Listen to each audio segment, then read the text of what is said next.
Bonjour et bienvenue sur le podcast Macom par 3, votre dose hebdo de motivation et de conseils pour communiquer sans vous épuiser. Je suis Hélène Gazul et je suis experte en visibilité pour les solopreneurs. Il y a quelques années maintenant, j'ai quitté le salariat pour enfin créer le job qui correspond à mon équilibre de vie.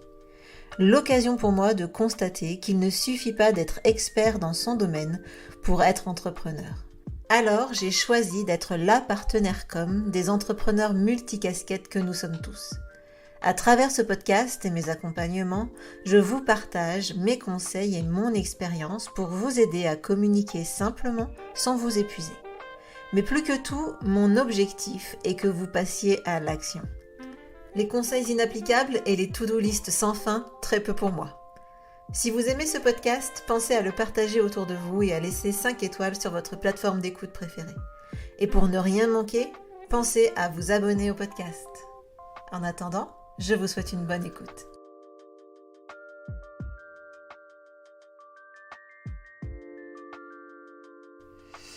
Hello, bienvenue dans cet épisode de podcast spécial série de Noël, on va dire, où j'ai eu envie de vous parler un peu à cœur ouvert et de faire une petite version discussion au coin du feu, chant de Noël et autres festivités, un peu comme si je parlais avec ma copine ou mon oncle ou mon beau-frère entrepreneur des problématiques qu'on peut rencontrer et puis aussi de ce que j'observe moi dans mes discussions avec mes clients, avec mes partenaires, avec mes amis entrepreneurs. Alors la semaine dernière, je vous parlais de ce que je pense un peu du questionnement, du fait de se questionner quand on est entrepreneur. Et cette semaine, j'avais envie de parler un peu de déculpabilisation ou un peu de ce qu'on peut ressentir vis-à-vis de la visibilité et de la communication. Donc là, c'est un peu plus, on va dire, axé comme cette petite partie ou cet épisode-là, parce que j'avais vraiment envie de discuter avec vous ou de vous faire part un peu de mon sentiment concernant la pression qu'on peut se mettre pour la communication. Alors évidemment, j'en parle beaucoup de communication, c'est quand même mon job, c'est quand même avec ça que je vis, donc évidemment, j'en parle.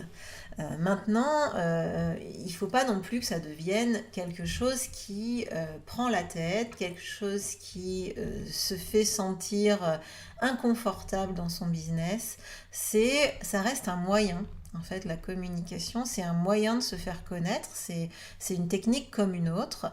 Il y a des gens qui réussissent très très très bien dans leur business sans pour autant adopter toutes les techniques web marketing qu'on peut voir, qui vont adopter d'autres techniques ou même qui vont fonctionner exclusivement sur le bouche à oreille. Donc ce n'est pas une fin en soi, il y a d'autres façons de se faire connaître, il y a d'autres façons en tout cas d'avoir des clients. Maintenant que j'ai dit ça, évidemment, si on avait tous ce moyen de vendre sans aller chercher nos prospects, ce serait clairement un monde de bisounours. Alors j'ai tendance à y vivre, mais j'ai quand même un peu les pieds sur terre. Donc c'est vrai qu'on est, moi la première, beaucoup à devoir activer des leviers de visibilité pour vendre tout simplement nos produits, nos services. Alors, une fois qu'on a dit ça, on peut se fixer des objectifs hyper ambitieux, se mettre un poids sur les épaules hyper important. Généralement, c'est quelque chose qu'on se met, a fortiori quand on manque de clients, quand on manque de chiffre d'affaires. Généralement, on se met des objectifs de fou. Des objectifs, je parle en termes de rythme, de prise de parole, etc. Et puis, on est tous humains et on a tous des fois où on n'arrive pas à tenir le rythme. Moi, ça m'est arrivé, ça m'arrivera encore, c'est sûr, de pas tenir le rythme, d'avoir des fois où j'ai pas envie, d'avoir des fois aussi où il y a un bug, juste un bug technique qui fait que ce que j'avais prévu n'est pas parti. Il n'empêche que ça arrive. Moi, ce que j'ai envie de dire dans ce court moment où je vous parle un peu de ce que je peux observer, c'est que globalement, il n'y a pas mort d'homme. D'ailleurs, je fais une petite parenthèse, ça me donne l'occasion de faire une petite parenthèse sur un podcast que j'ai écouté, qui est produit par Binge Audio, qui s'appelle Y a pas mort d'homme. Et, et rien que le premier épisode est vachement intéressant sur le nom du podcast, enfin de la série, Il n'y a pas mort d'homme. C'est marrant que ce soit pas Il n'y a pas y a pas mort de femme, il n'y a pas mort d'humain, c'est Il n'y a pas mort d'homme. Bref, allez écouter cette série qui est sur on va dire le harcèlement dans le milieu de la politique, le harcèlement fait auprès des femmes. Bon, bref, parenthèse, je ne sais pas du tout pourquoi je vous parle de ça, mais en même temps, je vous ai dit que c'est comme si on était ensemble autour d'une tasse de thé, et j'ai tendance comme ça à changer de sujet aussi quand je papote avec les gens. Donc voilà, toujours est-il. Donc, si on n'arrive pas à tenir le rythme de sa communication, si on oublie une fois, si tout simplement on a besoin de faire un break, si ça ne nous convient plus, si on veut changer les choses, eh bien on n'a pas à culpabiliser.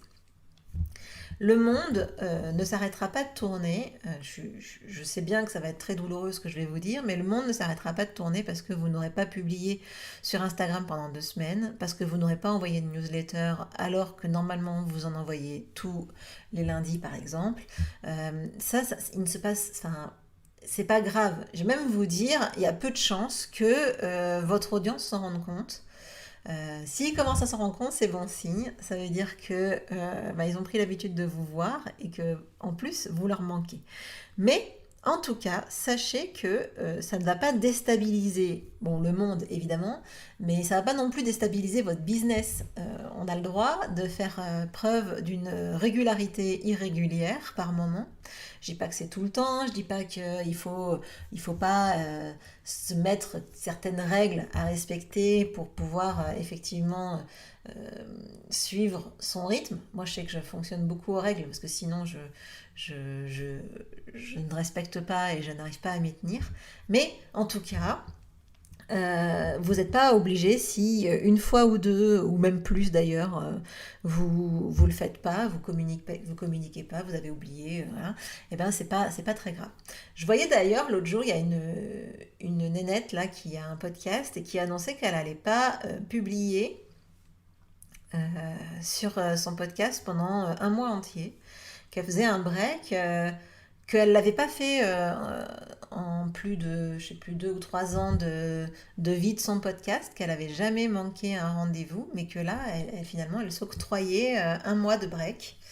Et en fait, là, elle l'a annoncé, ce qui est encore finalement une solution, j'ai envie de dire presque la mieux. En fait, c'est vous pouvez changer votre rythme, vous pouvez faire les choses différemment, vous pouvez dire j'en ai marre.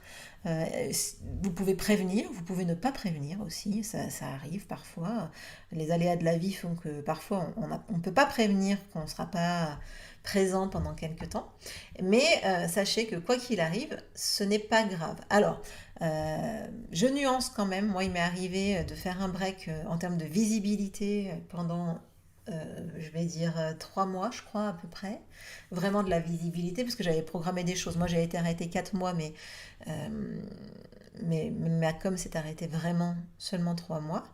Et là, c'est vrai que relancer la machine, recréer du lien, relancer la visibilité sur les réseaux sociaux, etc., ça a été quand même un dur travail.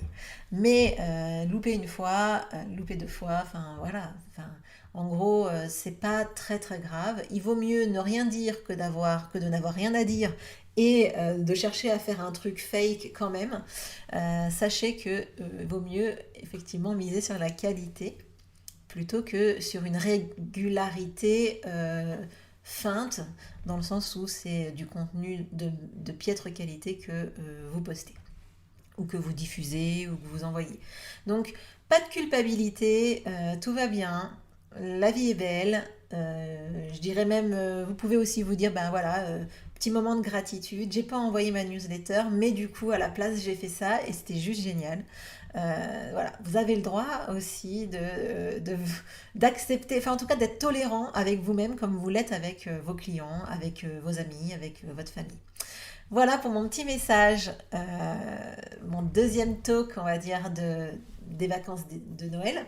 Je vous souhaite, comme au podcast précédent, une belle période de fête.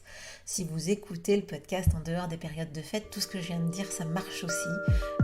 Je vous souhaite en tout cas une très très bonne semaine. Et puis je vous dis à la semaine prochaine pour le prochain épisode du podcast. Ciao!